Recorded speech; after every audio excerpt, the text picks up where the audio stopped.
ប្អូននេះដើមម្រះព្រៅផងនាងខ្ញុំមកថ្ងៃនេះនាងខ្ញុំធ្វើបាយឆាម្រះព្រៅជាមួយសាច់គោឥឡូវនាងខ្ញុំមកបេះសឹកម្រះព្រៅនៅចំការណា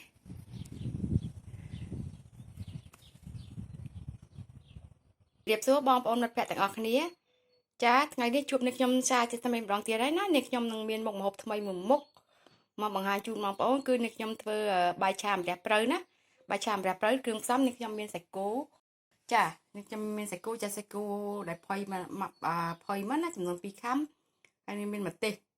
ចំនួន1ហើយនឹងម្រះព្រៅនេះម្រះព្រៅនេះខ្ញុំបេះនៅចំការរបស់នេះខ្ញុំបំបាញ់មិញណាចាស្រស់ល្អណាស់ហើយនឹងមានពងមាន់3តែនេះខ្ញុំប្រើតែ2ទេចាមួយនេះខ្ញុំយកវាមកចៀនបែបនេះចាបន្តមកទៀត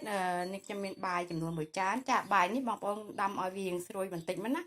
កុំឲ្យដាំជ្រាយពេកកាលណាយើងដាំបាយជ្រាយយើងយកមកឆាវាអត់ឆ្ងាញ់ទេចាបន្តមកនេះខ្ញុំមានទឹកស្អ៊ីវមួយស្លាបព្រាបាយហើយនឹងលាយទឹកស្អ៊ីវខាប់បន្តិចប្រហែលជាមួយស្លាបព្រាកាហ្វេ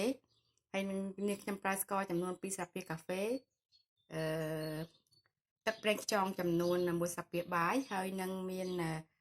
នេះខ្ញុំប្រើខ្ទឹមក្រហមហើយនិងខ្ទឹមបារាំងចិញ្ច្រាំចូលគ្នាម៉ាត់ចឹងមកណា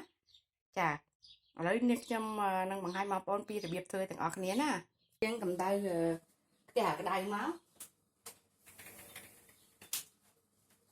តោះនេះខ្ញុំចាក់ប្រេងឆាបន្តិចមកណា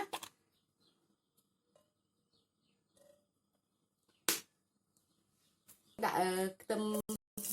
លីងវាឲ្យឈ្ងុយមកឲ្យឡើងពណ៌ក្រហមឈ្ងុយមកណាបងប្អូន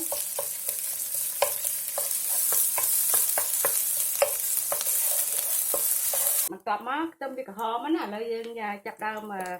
ចាក់សាច់ចូល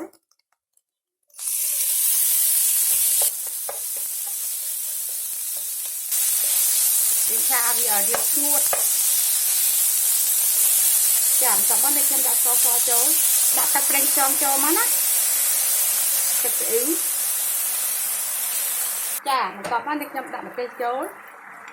ចាបងប្អូនចូលចិត្តហើយណាបងប្អូនដាក់ម្ទេសឲ្យច្រើនណាម្ទេសនេះអត់ហើយនេះខ្ញុំមកឆ្កឹះយកគ្រាប់ចេញណាបងប្អូនចូលចិត្តហើយឆាវារៀងហឹរបន្តិចក៏ឆ្ងាញ់ដែរបាយឆាម្ទេសព្រៅហ្នឹងគឺឲ្យហឹរបន្តិចទៅចាដោយសារនេះខ្ញុំមិនសូវចូលចិត្តហឹរនេះខ្ញុំឆ្កឹះយកគ្រាប់ចេញឲ្យវាហឹរតែបន្តិចទេចាយើងឆាវាឲ្យវារៀងគោកទឹកបន្តិចមកណាចាចំណែករសជាតិនេះបងប្អូនភ្លក់ណាបងប្អូនចូលចិត្តប្រៃផ្អែមនេះបងប្អូនភ្លក់ទៅតាមរសជាតិដែលបងប្អូនចង់បានដែរចាបន្ទាប់មកយើងដាក់បាយចូល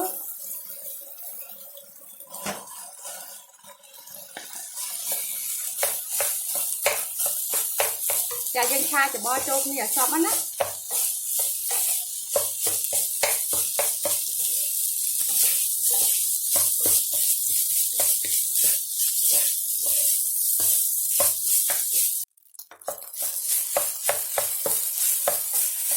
មកនេះខ្ញុំដាក់ពងមាន់មួយទៀតណាខ្ញុំគោះវាដាក់ចូលចឹងមក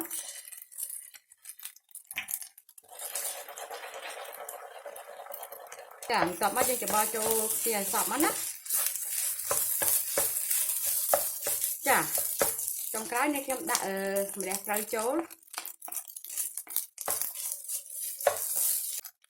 ចាម្រះព្រៅនេះខ្ញុំដាក់ទាំងអស់ទៅវាដូចជាបន្លែដែរ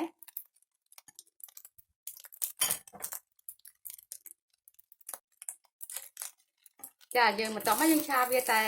1ត្រឡប់2ត្រឡប់ទៀតទៅបានណាយើងអត់ត្រូវការឆាវាឲ្យយូរទេ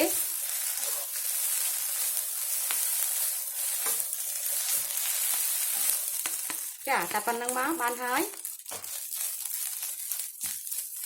ចានេះខ្ញុំបិទភ្លើងចាបងប្អូនមើលនេះគឺឆ្ងាញ់ណាបងប្អូនបំពេញសាកធ្វើញ៉ាំទាំងអស់គ្នាណាឥឡូវនេះខ្ញុំយកវាមកដួសដាក់ចានព្រៅនេះខ្ញុំបានឆាអំបាញ់មិញនេះឥឡូវវាបានឆ្អិនហើយនេះខ្ញុំយកមកដួសដាក់ចានអញ្ចឹងមកណាបងប្អូនចាហើយយើងចៀនពងមាន់ដាក់មួយអញ្ចឹងមកយើងញ៉ាំជាមួយទៅចា